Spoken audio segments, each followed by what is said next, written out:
নমস্কার, আমি মঞ্জু ভট্টাচার্য। আমার গল্প পাঠ আসরে আপনাকে স্বাগত জানাচ্ছি। পড়ে শোনাচ্ছি বিভূতিভূষণ বন্দ্যোপাধ্যায়ের আরণ্যক উপন্যাসের চতুর্দশ পরিচ্ছেদের প্রথম পর্ব। কয়েক মাস পরে ফাল্গুন মাসের প্রথম লবটুলিয়া হইতে কাছারি ফিরিতেছি।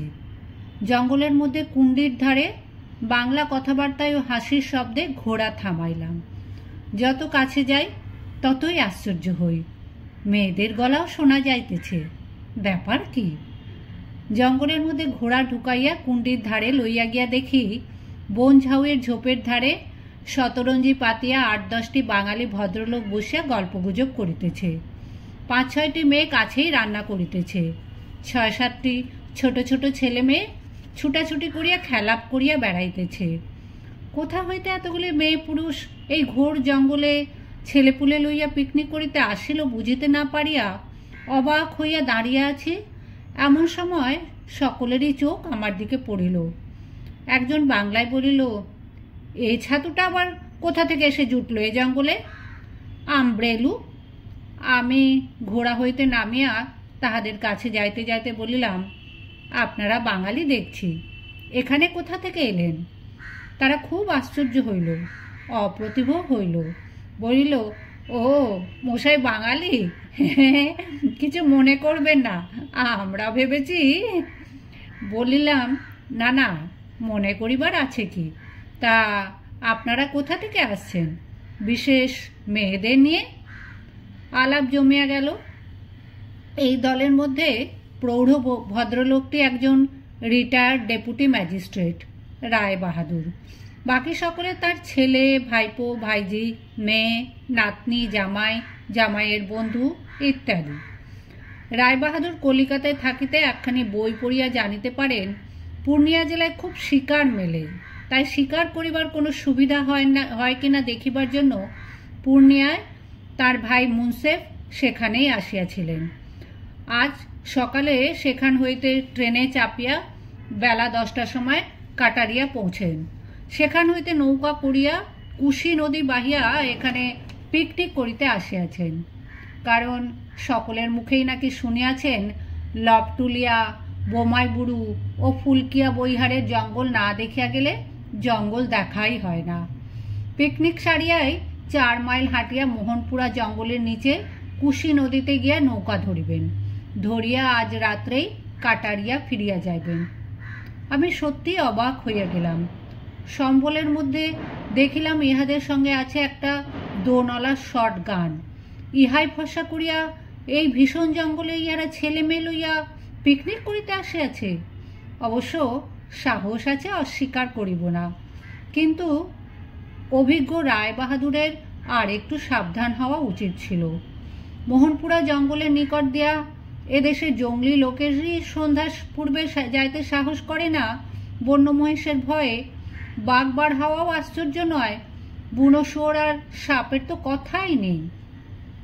ছেলে মেয়ে লইয়া পিকনিক করিতে আসিবার জায়গা এটা নয়। রায় বাহাদুর আমাকে কিছুতেই ছাড়িবেন না। বসিতে হইবে, চা খাইতে হইবে।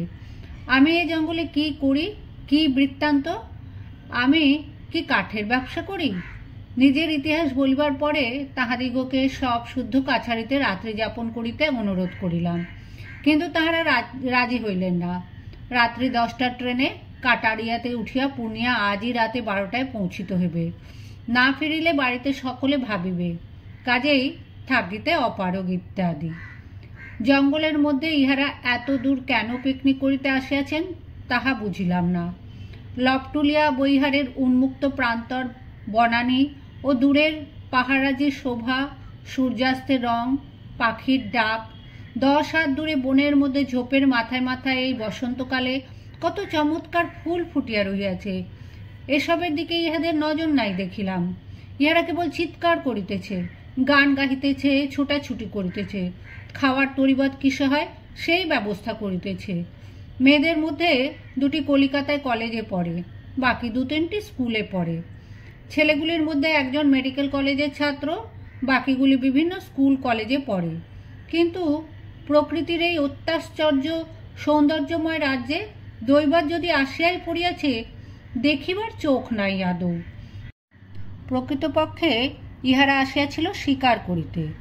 খরগোশ, পাখি, হরিণ পথের ধারে যেন ইহাদের বন্ধুকে গুলি খাইবার অপেক্ষায় বসিয়া আছে। যে মেয়েগুলি আসিয়াছে, এমন কল্পনার লেশ পরিশূন্য মেয়ে যদি কখনো দেখিয়াছি। তাহারা ছুটাছুটি করিতেছে, বনের ধার হইতে রান্নার জন্য কাঠ কুড়াইয়া আনিতেছে, মুখে বকুনির বিরাম নাই। কিন্তু একবার কেহ চারিধারে চাহিয়া দেখিল না যে কোথায় বসিয়া তাহারা খিচুড়ি রাঁধিতেছে, কোন নিবিড় সৌন্দর্য ভরা বনানী প্রান্তে। একটি মেয়ে বলিল, টিন কাটার ঠুকবার বড্ড সুবিধে এখানে, না কত পাথরের নুড়ি। আর একটি মেয়ে বলিল, উফ কি জায়গা, ভালো চাল কোথাও পাবার জো নেই, কাল সারা টাউন খুঁজে বেরিয়েছি, কি বিশ্রী মোটা চাল, তোমরা আবার বলেছিলে পোলাও হবে। ইহারা কি জানে যেখানে বসিয়া তারা রান্না করিতেছে তার 10-20 হাতের মধ্যে রাত্রের জ্যোৎস্নায় পরীরা খেলা করিয়া বেড়ায়। ইহারা সিনেমার গল্প শুরু করিয়াছে। পূর্ণিয়ায় কালো রাত্রে তাহারা সিনেমা দেখিয়াছে, তা নাকি যৎ পরনস্তি বাজে। এইসব গল্প সঙ্গে সঙ্গে কলিকাতার সিনেমার সঙ্গে তাহারা তুলনা করিতেছে। ঢেঁকি স্বর্গে গেলেও ধান ভানে, কথা মিথ্যা নয়। বৈকাল 5টার সময় ইহারা চলিয়া গেল। যাইবার সময় কতগুলি খালি জমাট দুধের ও জ্যামের টিন ফেলিয়া গেল। লবটুলিয়া জঙ্গলের গাছপালার তলায় সেগুলি আমার কাছে কি খাপ ছাড়াই দেখাইতেছিল।